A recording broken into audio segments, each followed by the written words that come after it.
Yeah. Thanks, Jake. Would the U.S. actively enter the war if Putin used nukes on Ukraine? So I have said before that we have had the opportunity to communicate directly to Russia a range of consequences for the use of nuclear weapons and the kinds of actions the United States would take. I have also said before that we are not going to telegraph these things publicly. And so all I can tell you is that the Russians understand where things stand on this issue, we understand where things stand on this issue, and I will leave it at that. Do we run the risk, though, if we're not moving more firepower to Europe right now, that we would be unprepared for a serious response if he were to take that kind of action tomorrow? President Biden, even before this conflict began, moved a substantial number of additional U.S. forces on land, sea, and air to Europe.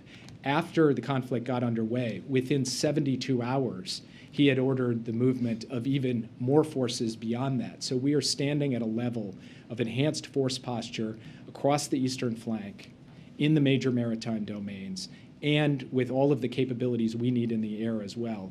We feel that we have in place right now the capacity to effectively deter and respond to any contingency and to make good on what President Biden emphatically reinforced today, that we will defend every inch of NATO territory. The United States has put in place the pieces for that, and if you look at what our NATO allies have done in terms of surging their own capabilities to Eastern Flank allies, upping their own defense expenditures, we are at a level, a state of readiness to take on any contingency, and we're doing the active coordination and scenario planning to be prepared for whatever comes our way. Is there anything we can do to protect energy infrastructure now before something that's actually in use gets attacked in Europe?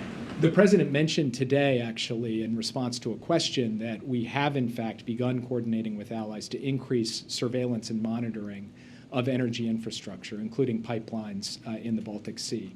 And we will continue to work closely with Norway and other countries that have come out publicly and announced that they are stepping up their efforts in that regard. The United States has capabilities to be able to bring to bear, and we are bringing those to bear.